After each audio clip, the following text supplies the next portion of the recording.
La vie en vrai. La vie en vrai aussi, avec des sujets qui nous touchent tous et nous concernent tous. Il y a la politique, bien sûr, mais il n'y a pas que cela.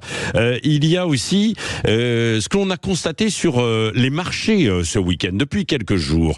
Le prix des fraises, qui est particulièrement bas, parce qu'il y a des conditions météo assez exceptionnelles ces dernières semaines. Nous sommes avec Paul Boukerma, qui est producteur de fraises à Razimet, c'est bien ça, dans le Lot-et-Garonne. Bonjour. Oui, bonjour Patrick, bonjour Benjamin, bonjour à tous. Oui, c'est tout à fait ça. Voilà, c'est ça. Oui, complètement. On connaît bien sur Sud Radio et tout ce secteur où il y a beaucoup de producteurs de fraises. Alors oui, donc expliquez-nous pourquoi il y a autant de fraises qui sont pour le coup accessibles à beaucoup de bourses, et ça c'est heureux pour nous les consommateurs, peut-être un petit peu moins pour vous les producteurs. Pourquoi il y a autant de fraises sur le marché actuellement ? Il s'est passé une chose très simple, la météo a décalé la production, c'est-à-dire qu'on a eu très peu de volume sur mars et avril. Sur mai, ça a commencé à monter, puis après on a eu des creux de production aussi avec la météo qui était très instable. Du coup, la grande distribution mettait les volumes en avant parce qu'il y en avait peu et qu'il n'y avait pas de fraises espagnoles, marocaines et autres. Donc l'écoulement, l'offre et la demande se chevauchaient pas, il n'y avait pas de souci. On avait suffisamment de fraises par rapport au volume vendu, donc tout se passait bien. Ouais. Et on a eu un petit coup de chaud avec des températures supérieures à 25-30, avec des plantes qui se sont réveillées d'un coup, avec un gros pic de production.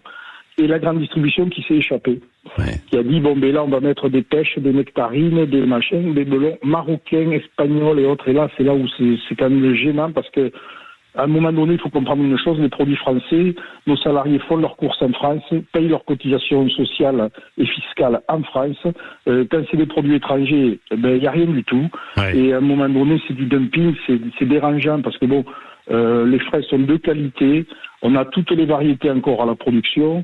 Il y a moyen de satisfaire des consommateurs. Alors, qu'il y ait une modération des prix pour le consommateur, c'est tout à fait bien parce que à cette période de production, on a de la fraise qu'il faut sortir vite des entreprises et il faut que ça aille vite vers le consommateur. Donc, le prix permet un écoulement normal. Mais il faut qu'ils la mettent dans les rayons, parce que là, le combat aujourd'hui, c'est d'être présent dans les rayons. Parce que dans les rayons des supermarchés, alors que vous avez des grands stocks de fraises, on ne vous a pas fait de la place. Parce que moi, j'ai vu sur les marchés, quand même, ces derniers jours, quoi. Oui, mais Patrick, les marchés, c'est du gré à gré, c'est des gens qui ont des plateaux qui savent, ou alors c'est des producteurs. Dans la grande distribution, le problème, c'est qu'eux, ils veulent avoir leur linéaire toujours plein. Et si la fraise, il semble que c'est la fin de saison, plus ou moins, on la sort parce que les programmes de mise en avant se décident très tôt, se décident des fois en fin d'année 2023, voire en début 2024, c'est réactualisé régulièrement. Mais le problème aujourd'hui, c'est d'être présent dans les rayons, la grande distribution nous a sorti des rayons. Et c'est là où on va mettre une pression pour essayer de revenir, parce qu'on a de la qualité. Et alors, si les prix sont accessibles pour le consommateur, je pense que ce sera gagnant-gagnant, Paul, est-ce que là, quelle va être la suite pour vous quand même ? Parce que si vous avez eu une montée en puissance de cette production, est-ce que vous en aurez moins dans les semaines ou dans les jours qui viennent là ?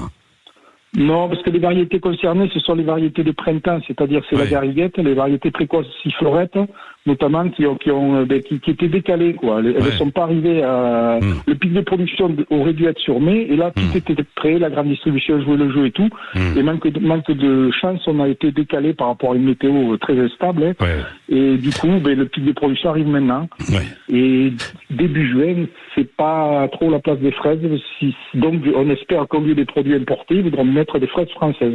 Oui, allons-y, mangeons des fraises, qu'on se le dise, bien sûr. Voilà. Bon, merci Paul Boukerma d'avoir été avec nous. Oui, allez-y. Est-ce que je peux dire un petit mot, parce qu'on a eu des intempéries très très fortes là ce week-end. Oui, c'est vrai. Et j'ai eu une pensée émue pour tous mes collègues. Moi, j'ai semé du maïs jeudi soir, il est sous l'eau. Et c'est le cas à beaucoup d'endroits. Alors, tous les gens impactés par les orages, agriculteurs ou non, une petite pensée émue, parce que le Lot-et-Garonne, le Gers notamment, ont été très très touchés avec des pluies à plus de 100 mm. C'est énorme. C'est vrai. Et donc, il y a eu quelques cultures qui ont été détruites. Il y a des dégâts. Qui sont sous l'eau. Qui sont sous l'eau, on a eu du ravitaillement, des coulées de boue. Vous pensez à quelle culture, Paul ? Toutes les cultures de printemps, les céréales et autres. Ouais. Alors ça s'ajoute avec les cultures d'automne qu'on n'a pas pu implanter. Le blé, l'orge, tout ça, on n'a pas pu semer parce qu'il pleuvait trop. Donc ça va être encore une année compliquée. Alors je sais que le contexte actuel fait que il y a du buzz avec la politique, mais il faut penser aussi à ceux qui sont dans la vraie vie. Les écolos du réel, comme je dis, nos collègues agriculteurs qui sont dans la peine.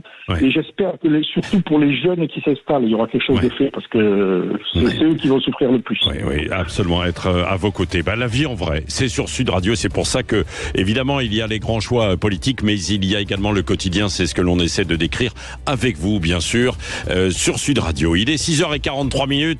Dans un instant, est-ce qu'on marche sur la tête avec ce qui est en train de se passer? Et puis, tout à l'heure, c'est bon à savoir, 1 jeune sur 2 n'a pas envie de travailler cet été. On va tout vous dire.